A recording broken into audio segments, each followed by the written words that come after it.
Several years ago, I was asked to do a lesson at Polishing the Pulpit up in East Tennessee on the brevity of life, on how quickly life goes.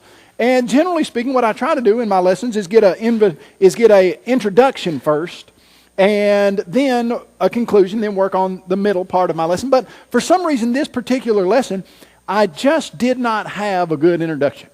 I was trying to think of one, and I had not come up with a good one. And as I was driving, I realized that when you go to East Tennessee, you lose an hour. It's an hour ahead of us. If it's 5 here, it's 6 there. If it's 6 here, it's 7 there. And I hadn't really calculated in the time it was going to take me to get there. I thought it was about a 4-hour drive. It ended up being, I think, about a 4 hour and 45 minutes. And so I lost an hour, so I'm cutting it pretty close already. And I'm driving up Interstate 40. The speed limit's 70 miles an hour there on Interstate 40. And I'm thinking about my lesson. I've got my wife and kids in the car with me. And I look up in front of me, and there is an 18-wheeler with a tractor trailer there, and it's got a load of hay bales, square hay bales. You know, the kind that are kind of high-end for like horse feeding and stuff. Looks like alfalfa. And there are 3 sections on this tractor trailer there of hay bales. And for some reason, I'm about from here to the back wall there, driving down Interstate 40. And I think to myself, I sure hope those hay bales don't. Now, I don't think that had anything to do with what happened next, but it was remarkably coincidental that about the time I started thinking that, the last section on the end of that trailer started tilting. I'm going, 70 plus miles an hour on Interstate 40. The last section of those hay bales tilt and fall into my lane.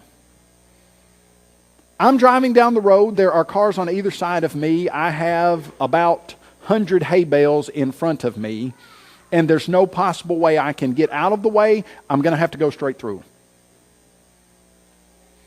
They say that when you feel like you're about to die, that your life flashes through your mind. That wasn't the case with me, no. No, it was just hay. That was all I saw. I hit that hay going about 75 miles an hour, 70, but it was probably 65 rather by then. I'd applied the brakes just a little. You would have thought someone had taken about 5 sticks of dynamite and shoved it under that hay and just lit it, because that hay just blew to pieces. Now, if you're very familiar with farming, you know if that had been a round bale of hay, I would not be standing here today to talk to you. However, what I learned, pretty excitingly, is that a small SUV and 100 hay bales, the SUV wins. It just blows them up. They just smash into a bunch of hay. They come untied, and you just roll right on through it. About a mile down the road, I heard, I looked back, one had stuck under my grill. And I thought, you know what? I now have an introduction to my lesson on the brevity of life. It could happen that fast. Couldn't it? You know, we spend a lot of time trying to push into the back of our minds the fact that we're going to die. In fact, we don't want to think about that. Sometimes we think about that as a morbid idea that we're not comfortable with at all. But let me explain this to you. It's something that inwardly you really deep down know. Until you get comfortable with the fact that you could die right now, you'll never live like God designed you to live. Now I'm going to repeat that. I want you to listen to it real close. Until you get comfortable with the fact that you could die right now, you will never live like God designed you to live. Now, I'm going to show you that from the Bible, but I want you to understand with me how fast life goes. If you have your Bibles, you can turn to the book of Job. And Job is going to give us some mental pictures of the speed at which life moves. You go to Job and you look in chapter 7. And he starts right there in verse 6 of Job chapter 7. And he says, "My days are swifter than a weaver's shuttle." Now, we're living in a time where you don't see a weaver's shuttle very often. I was up at Berea College in Kentucky. I was doing a meeting up there. And it's a college known for handcrafts. They do lots of ceramics and pottery. And one of the things they do is they weave rugs. And there was a big loom there. A loom is a piece of machinery designed to weave material. And this loom has a long wooden pole that goes from the back to the front. And then there's a shuttle that as you are weaving this material, it goes back and forth to get the whatever material you want in this particular rug woven into it. Now, the person that was weaving this particular rug was an amateur. She had not been doing this weaving very long, and so it was going very slowly. She would weave one, and then the thing would go from the side to the other side to the other side, and it was a slow process. But what I understand is that when you get someone who is adept at weaving, and they have the loom in front of them, that they can make it go so fast you can almost not even see the shuttle. That's how fast it goes. Now, like I said, I haven't really seen a whole lot of looms and weaving, but when I was a kid, my grandmother she made quilts, and she especially made afghans, and she would knit those afghans. And I remember she had those metallic, and I'm thinking of the colors of red and green. She had bright red and green metallic aluminum needles that made a clicking sound when she would take that string and pull it through and wrap it around and take another one, pull it through. And when I was about 8 years old or 9, I went to my Mama B and I said, "Mama B, I just think it's the neatest thing that you can take those needles and make afghans out of those. Will you show me how to do that?" And she was like, "Oh yeah, I'll be glad to show you. Here's how you do it. You take this needle and you stick it through and you turn it around and pull it up through. And this is the simplest elementary knot. And once you get this one, we'll go to the next one." So I tried that for about 30 minutes and had a string of knots about this long and thought, you know what? No, I'm going to leave this. I'm going to leave this knitting to my Mama B. And I remember I would sit there and watch her, and those needles would go so fast you could almost not even see them. And she would talk to me about my day and what was going on. The whole time, she would be whipping those needles, and they'd be making that clicking sound. And they would be going so fast. You know, Job is explaining to you, if you could watch your grandmother knit and watch how fast those needles go. And I remember watching that spool of yarn would be getting smaller and smaller, that yarn ball, and the afghan would be getting longer and longer as she was sitting there talking to me. Yeah, that's fast. And Job says, that's how fast life goes. As fast as that shuttle goes back and forth on a loom, that's how fast my life is going. You ever feel like your life is going fast? You know, I'm 39 years old, and I can say that this last year was probably the fastest year of my life. Hard to believe that there has been a year that is gone. It seems like I just now figured out to write 2016 on the checks I've been writing. You guys in that position? It's May. It's the 5th month of the year. We're almost halfway through, guys. And it just seems like it was. And you know, sometimes I'll talk to my mom, and she is 25 years older exactly than I am. I was born on her 25th birthday. Of course, the best present she's ever gotten, obviously, but 25 years. And I'll be talking to my mom, and I'll be telling her how fast life is going and how I now have a 12-year-old, and it's hard to believe that just yesterday I felt like he was a 1-year-old, and now he's 12, and I've got an 11-year-old and an 8-year-old, and it just seems like we just brought, and she gets a knowing grin on her face, and you know what she says? "Kyle, if you think your life is going fast now, you just wait another 10 years, and And I'll tell you, I'm this old, and my life feels like it's going faster than it's ever gone.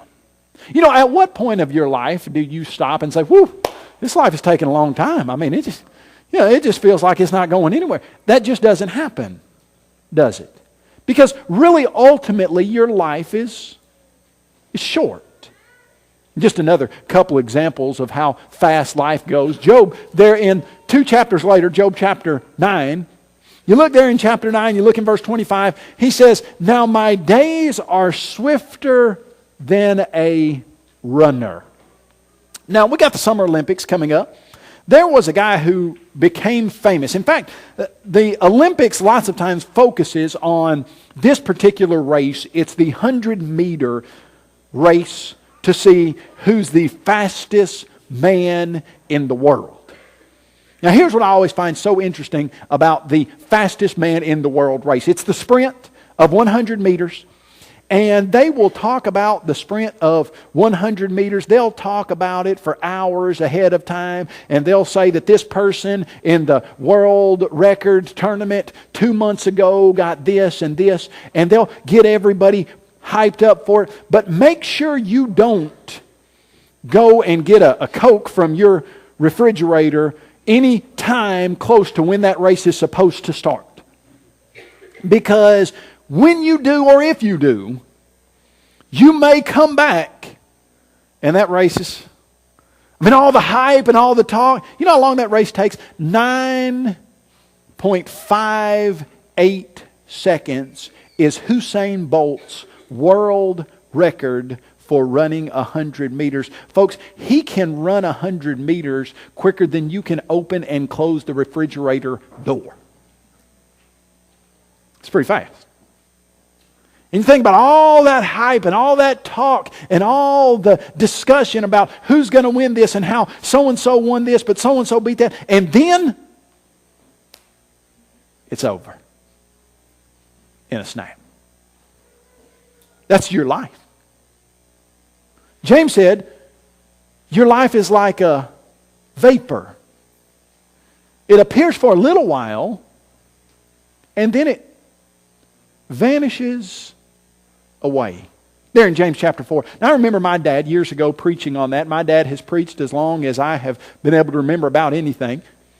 And we used to attend a little congregation called the Beach Hill Church of Christ as you go up to Columbia, Tennessee. And it had one of those glass doors that open out to the parking lot.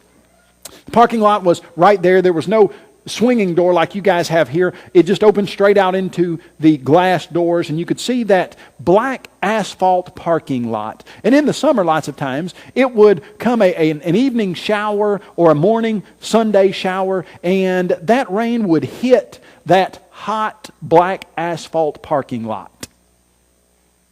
And he would explain that you could look out those glass doors and you could see the vapor, the steam coming up off of that parking lot. And that steam would come up off of that black asphalt parking lot for about 18 inches. And then it would be gone. That's what God says your life is like. Your life is like a vapor. It appears for a little while and it vanishes away. Now this is homecoming, Kyle. Come on now. Man, what are you trying to do to us? You trying to bring us down? We're getting the idea that our life is going fast. And now stop right there and let me ask you a question. If you really did think that your life was going to be over soon, where does your mind immediately go? What do you think about when you realize you could be dying? You know the first place you think about? Home. Not a house. Not a particular place or a room or... No. You think about the people that in your mind you call home. And you start thinking about how you need to or want to leave them if you're going, don't you? Now, that is something that Moses is going to tell us about. You know what's interesting, as you go to Psalm 90, it's the only psalm in all of the Psalter. That's the word that people use to talk about the songbook of the Old Testament, the book of Psalms. There's 150 of them, but there's only one that was preserved that was ever written by Moses. In fact, most of the time, if I were to ask you who wrote the Psalms, you'd be able to tell me David wrote the Psalms.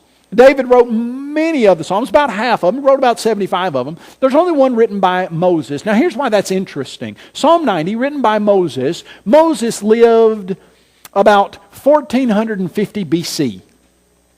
David lived about 1000 BC.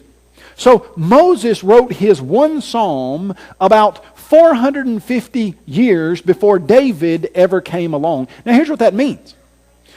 The Israelites and Jewish nation preserved Moses' one psalm for 450 years to add to the song book of the Old Testament, to David's Psalms. Now, there's a very good reason for why Moses wrote Psalm 90. If you're not there, I want you to turn there, and you're going to see something that is probably real familiar to you. I want you to start in verse 10 and read it with me of Psalm 90. The days of our lives are 70 years. And if by reason of strength they are 80 years, their boast is only labor and sorrow, for it is soon cut off and we fly away.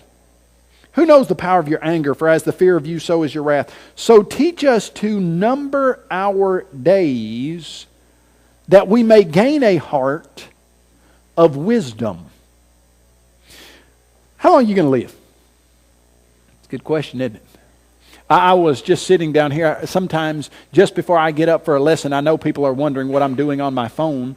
Sometimes I'll think of something that I'd like to look up just before I get up here to make sure I've got it right. Some of the stuff I say changes from time to time. I was checking the life expectancy of a person who lives in the United States of America. Life expectancy of a person who lives in the United States of America. For us this morning, a male can expect to live about 76.1 years. A female can expect to live about 80.3 years or so. You know, when we think about our lives and how they're going to go, that's what we think. That's going to be us. I mean, we're going to be those people that live to be 75, 80 years old. In fact, most of us think, well, I mean, yeah, life expectancy is 80, but I'm real healthy. I mean, I eat right and I exercise, and a lot of people who don't do what I do are going to be 80, but I'm going to live to be 85. I might push 90. You know, and that's kind of like the old boy that said, I don't right now really want to live to be 113, but ask me when I'm 112 and I'll tell you. Well, you know, sometimes we're the ones that are going to live to be 75, 80. And when I say, what do you expect to happen? If you're 20 and I'm asking you, what do you expect to happen? Well, I'm going to go to college, or I'm going to go to a trade school, or I'm going to start in a profession, and then I'm going to find somebody that I love and that I think is just beautiful or handsome, and I'm going to marry that person, and then we're going to settle down and start our family, and we're going to have kids, and our kids are all going to be above average and smarter than the average kid, of course, and how everybody's kid is above average, I don't know, but that happens in our minds anyway, doesn't it? And our kids are going to be smarter, and they're going to be more athletic, and they're going to be above average, and then they're going to graduate from high school, and they're going to go off to college, and I'm going to get to have grandchildren, and if I had known that the grandchildren were so great, I would have had them first. You know how that goes? Kind of like Tom Holland said. Tom Holland said he was talking about grandkids, and he was talking about how much grandparents love their grandkids, and he said, this one old boy came up to him and he said, have I told you about my grandkids yet? And Tom Holland said, no, and I sure do appreciate that. Thank you. No, I think he was just joking on that one. But we're going to get to have we're going to watch our grandkids graduate. My mom yesterday was at the graduation of her first grandchild out of 13. And, you know, in our minds, we think that's going to be us. Here's what Moses is telling you. It might be. Let's say you live to be 70. Yeah, let's say you live to be 80. So what? 80 years? It's still going to be fast. It's going to be brief. It's going to be just like that.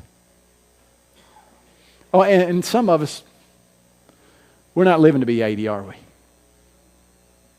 Every year at this time, I do it about every year. I type in student dies before graduation. You can do it every year. There are hundreds of them. Lots of times, no fault of their own. A couple years back, I typed in student dies before graduation, and here was the situation. There was a young girl named Jenny. She had a brother and a sister, and her brother and a sister, they had a dentist appointment, so she dropped them off at the dentist appointment. She was supposed to come back in about an hour and a half or 2 hours to pick them up. She didn't come back. She was lost and nobody could find her. After several hours search, they found her body on a park bench. And as they started investigating, there had been a freak thunderstorm that had gone over that park. She was sitting on a metal bench. Lightning had struck that metal bench and killed her a few days, I think it was a Thursday. She was supposed to graduate on a Saturday. She had her whole life in front of her. Or do you? Your whole life in front of you. Now, Moses is writing this psalm, and I'll tell you why that's so very interesting, Moses writing the psalm. He says, when you number your days, it gives you a heart of wisdom. You start thinking right. You start recognizing what's important. Now, why in the world would it matter that Moses wrote the psalm? You remember Moses went and got the children of Israel out of Egypt. Moses' name means pulled forth or brought forth. It was given to him as a symbol of he got pulled out of the Nile by Pharaoh's daughter. But then it had a double meaning because God used him to pull the children of Israel out of Egypt. And Moses gets on the edge of Canaan. And he's expecting to go in. But you remember the spies came back and they gave a negative report of the land. And they said, we can't take it. We're like grasshoppers in the eyes of the inhabitants there. And God said, for every day you went and spied out the land, you're going to wander through the wilderness for a year. And so they wandered for 40 years. And he said that all of you who are 20 years old and above are going to die in the wilderness. Now, here's what's interesting about that. When they came out of the land of Egypt, there are about 680,000 fighting men aged 20 to 55. 680,000 fighting men aged 20 to 55. Generally speaking, most all populations have about the exact same amount of females as they have males. So you got 680,000 men from 20 to 55. How many females would you have there? You'd have about 680,000. So now you're pushing about 1.4 million. Children of Israel coming out of the land of Egypt. That's not counting kids from 19 down or older people from 56 up. So you're looking at 2 million people wandering around in the wilderness for 40 years. Now here's what's interesting. Everybody who's 20 years old and older is going to die in the wilderness. Now you start doing a little math. Here's what it comes out to be. On average, Moses and the children of Israel were burying 100 people a day in the wilderness. Now, you start looking at the death rate of 100 people a day dying in the wilderness. Moses is writing the book of Deuteronomy in the 39th year and the 11th month of his wilderness wandering. Do you know what that means? Moses knew something was going to happen when it hit 40 years. He was writing Deuteronomy in the 39th year and the 11th month. He had 1 month to live. And he says, when you start to recognize that your life is short, you gain a heart of wisdom. He says, let us number our days. Losing 100 people a day, burying them in the wilderness, is the equivalent of an epidemic disease. Now, what's it mean, numbering our days? You know, the term there is, it's kind of like a prisoner who is in prison. You've probably seen it in the cartoons where there'll be a cartoon character, he's in prison, and they're playing that music in the back, and he's got on the side of his wall a big, lots of times we think of a dungeon-like scene, and it's got that, not concrete, but like rock wall, and he's got something to scrape on the wall. Maybe a little piece of a rock or something, and he scrapes a line down for his first day, and a line down for his second day, and a line down. And when it gets to 5, he puts that one line all the way across, so he's got those little increments of 5. And then it comes back later, and his whole wall is covered up with them. Teach us to number our days. You see, a prisoner, let's say he is in jail for a year. He's counting every one of those days, and he's getting to 363, 364, and he's getting excited because he's getting out at 365.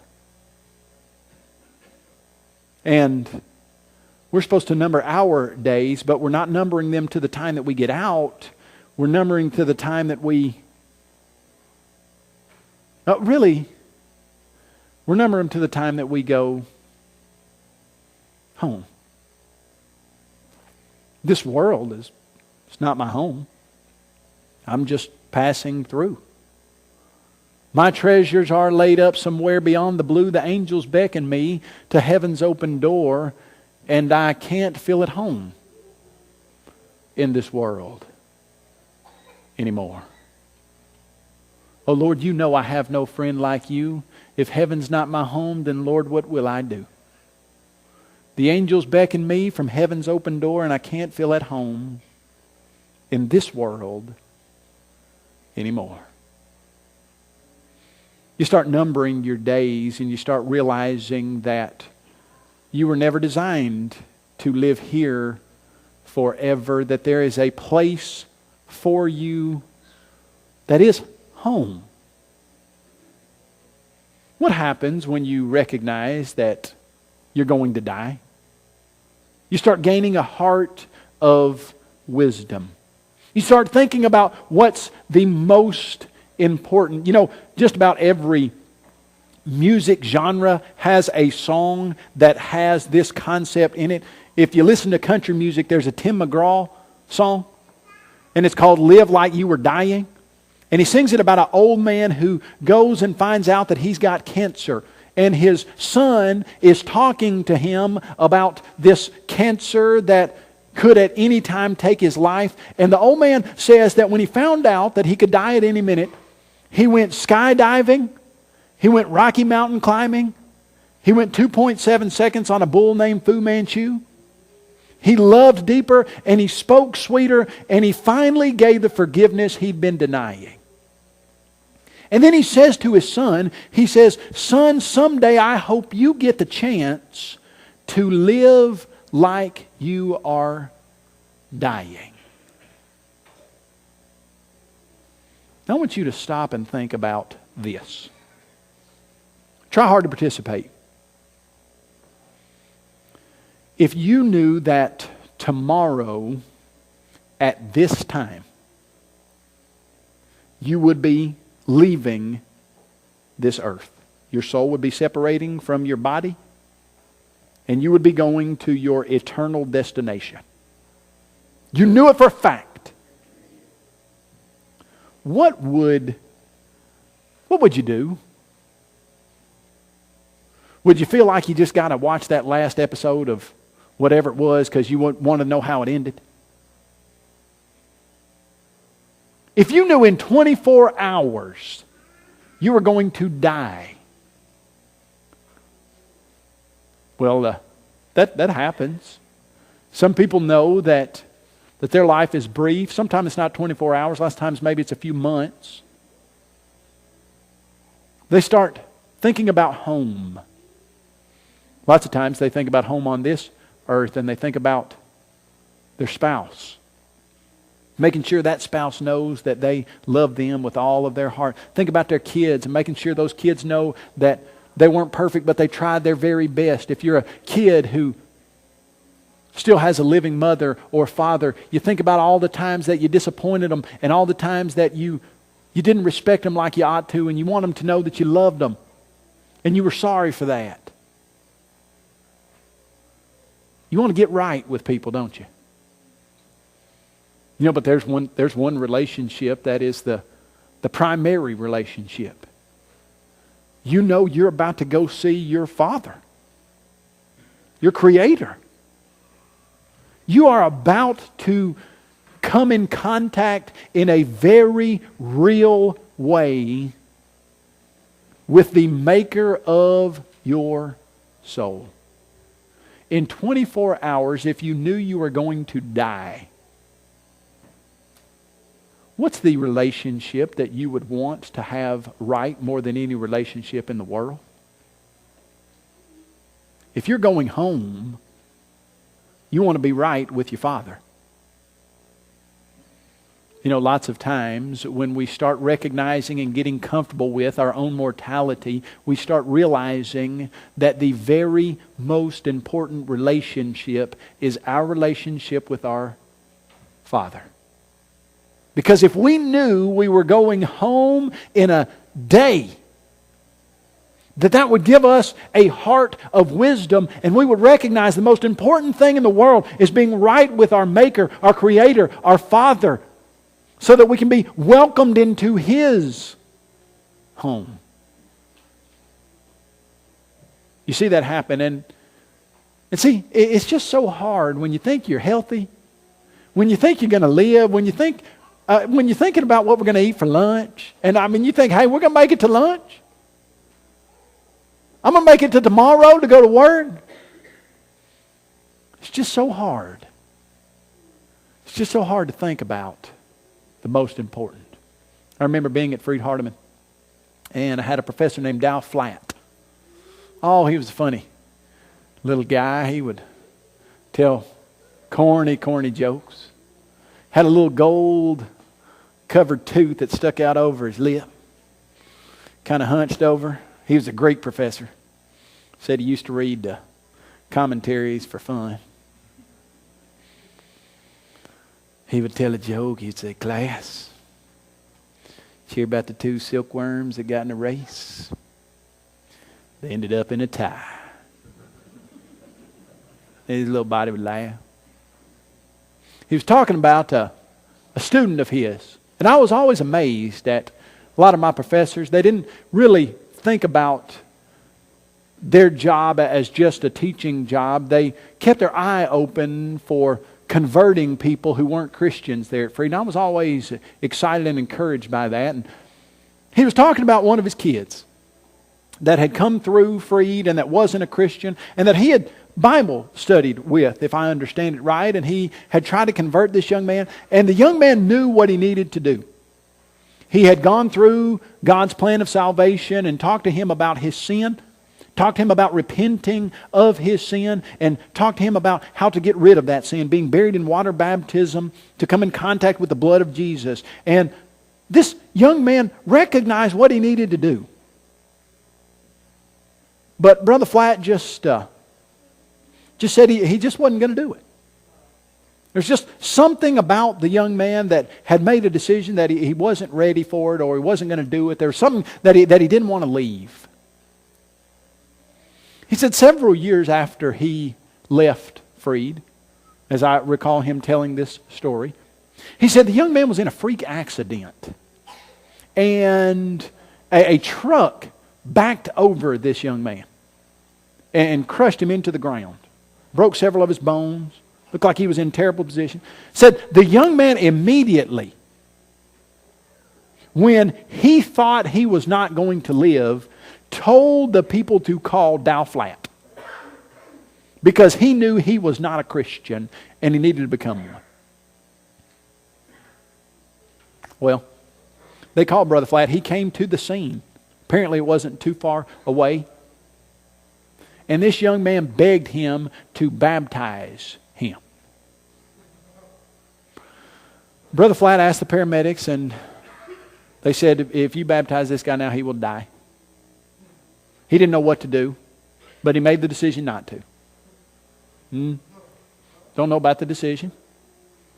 You can judge the decision however you want, but that was the decision he made at the time. Man was rushed to the hospital in critical condition, but he started improving. Brother Flatt said he went and visited him, and he got better and better and better within just a few weeks, 3, 4, 5 month or 2. He was out of the hospital, went to his home and was improving there. Said Brother Flatt would go and talk to him about his soul, and he just, well, Brother Flatt said that several years after that situation, he ran into the young man somewhere. He said, "Did you ever become a Christian?" And the young man said, "No, I never did." You know, isn't that something? When you think you're about to leave this world, you want to get your relationships right. But then when you think you got plenty of time, when you think that you're going to graduate and go get your job, when you think you're going to get to see your kids grow, when you think that you're going to get to see your grandkids, when you start getting comfortable here, sometimes it lulls you to sleep and you stop thinking about your eternal home. Lord, teach us to number our days that we may gain a heart of wisdom. If you knew you were going home tonight, what would you do? The Lord's invitation is always open. If you need to get your life right, you can do that this morning. Do it as we stand and as we sing.